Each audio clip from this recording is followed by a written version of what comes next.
Welcome to our Set 8 podcast. We're from 321, recording on October 20th, marking period 1. I'm your host, Kavya. I'm John. And I'm your one and only DJ. So, what's the set's theme? Yeah?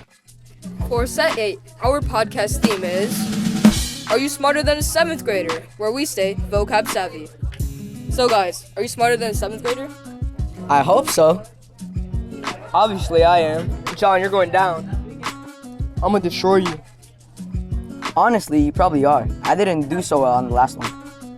There will be 6 rounds, each consisting of one set, vocabulary words, including its definitions, part of speech, and etymology. To answer, you must press the red button in front of you before the other person does. You must provide the accurate part of speech and etymology based on the definition you use per that word. If you proceed to do so, you'll receive 1 point. Sounds easy enough. What? That's a lot! Oh, let me not forget, the final, 7th round will be worth 2 points. Won't even matter. It's not like John's gonna win anyways. Good luck, contestants, and stay vocab savvy. Thanks. I don't need your luck. The first round set will be desert and dessert. DJ has pressed the buzzer first, therefore, he'll answer first. If you do so correctly, John will not have the chance to steal, giving you 1 point. Aw, man. This is too easy. Desert is a noun, and the definition is like a red land with usually sparse vegetation. There is also an adjective definition, which would mean desolate and sparsely occupied or unoccupied. Lastly, the etymology is Middle English, leaving the first known use in the 13th century. The other definitions are a verb, to withdraw from or leave, usually without the intent to return, and a noun, deserved reward or punishment. Good job, DJ. Yeah. So a dessert is a noun, which is usually a sweet course or dish served at the end of a meal. The etymology was borrowed from French, and the first known use was in the 1600s. Impressed is what I am. You are in the lead by 1 point, as you listed all the definitions, part of speech, and etymology. That was light work. John, you gotta do better. Okay. Hey, it was only the first round. Don't get too cocky. The next round sets are accept and accept. Yes! This is so rigged! Alright, John, your word is accept. So accept is a verb. It could mean to receive, willingly, and to be able or designed to take or hold. The last one should be to give approval to. The etymology is Middle English from the 14th century.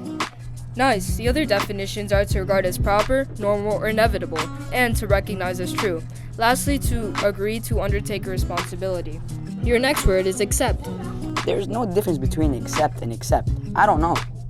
Sorry, John, but since you didn't attempt the question, DJ's in the lead by 1 point, and he will not be given the opportunity to steal. The correct answer is a verb. The definition is to take or leave out from a number or the whole, and the etymology is Middle English from the 14th century. Yes. Haha, John. I don't even have to steal. Alright. Our next set's words are phase and phase. Alright, DJ, the stage is yours. Phase is a noun and means a particular appearance or state in a regularly reoccurring cycle of changes, and it can also be a verb, to adjust so as to be in a synchronized condition. Etymology is New Latin and Greek. For the noun, it was known to be first used in 1647, and for the verb, it is known to be used in 1904. Now, phase is a verb that means to disturb the composure of, and the etymology is Middle English, the 1830s. Well done, you have provided all the information. Then I must be 8th grade level. That was cool. Obviously, I know. I guess we're on our next set, which is regale and regal. If I remember correctly, it means to bore or annoy somebody. That is incorrect. John, you'll have the opportunity to steal. So regale is a verb. It means to entertain sumptuously, feast with delicacy, and give pleasure or amusement to. The etymology is French, the first known used in 1642. Well done. The part of speech, definition, and etymology is a noun that means a sumptuous feast or a choice piece, especially of food. The etymology is also French, being founded in the 1670s. Next word is regal. Regal's part of speech is adjective. The definition of is relating to or suitable for a king or of notable excellence of magnificence, all the way from the Middle English in the 15th century. You did it. You gained a point. You are now in DJ's league, 2-1. Might as well just quit right now. It'll be better for you. I'm alright. The next set is attach and attaché. Yes, okay, so attach is a verb.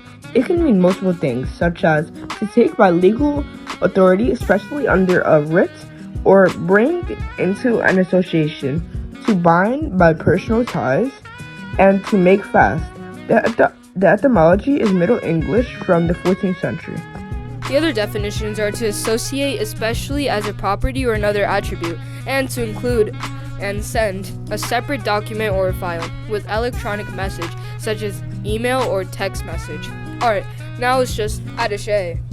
Attaché is a noun. Its definition is a technical expert on the country's diplomatic staff or foreign capital.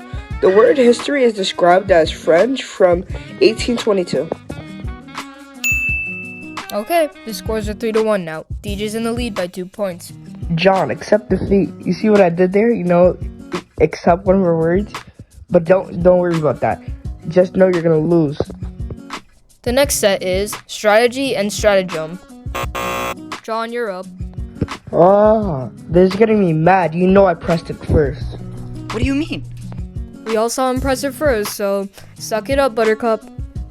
Alright, strategy is a noun that defines as the science and art of employing the political, economic, psychological, and military force of a nation or group of nations to afford the maximum support to adapt policies in the peace of or wars.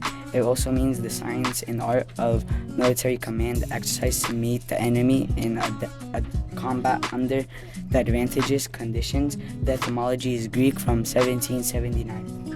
What is John yapping about? John is yapping about factual information. The other definitions for strategy are a variety of or instance of the use of strategy, a careful plan or method, a clever stratagem, the art of devising or employing plans of stratagems towards a goal, and the adaptation or complex of adaptations as of behavior, metabolism, or structure that serves or appears to serve an important function in achieving evolutionary success. John, your next word is stratagem. Okay, so stratagem is a noun that can mean two things, either an artifice or trick in war for deceiving or outwitting the enemy, or cleverly contrived trick or scheme for gaining an end. If I remember correctly, this word's root is Italian, coming from the 15th century. John, you have gained a point, so the scores are 3-2 now. DJ's still in the lead by 1 point, but it all depends on this last bonus round. It gives 2 points, but it's much harder. John, do you really want to go through the embarrassment of losing on live television in front of millions of people? I personally wouldn't. Now that I think about it, no! I believe both of you have an equal chance, so let's move on. The last set is muse and music. But for the first word, DJ will list all the antonyms he knows, and John will list all the synonyms he knows. It'll be vice versa for the next word. Whoever exceeds the most words will win the round. DJ, your word is muse. Begin. Neglect, dismiss, thoughtlessness, discard. Alright, John. List your knowledge on synonyms for the word muse. Alright. Bard, poet, and rhymester. Oh, and there's also versifier. Now you guys just have to do the same thing for the word music. But this time, DJ will say the synonyms he knows, and John will say the antonyms. John will be given the opportunity to go first.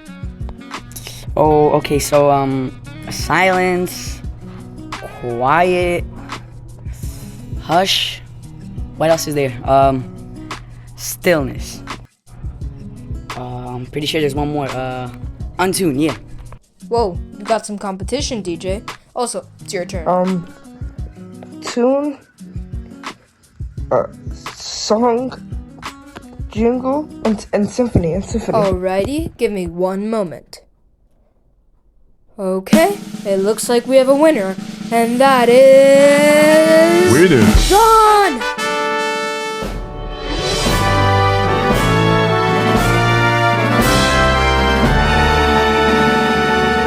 Thank you for tuning in to this episode of our Set 8 podcast, Are You Smarter Than a 7th Grader? Where we stay vocab savvy.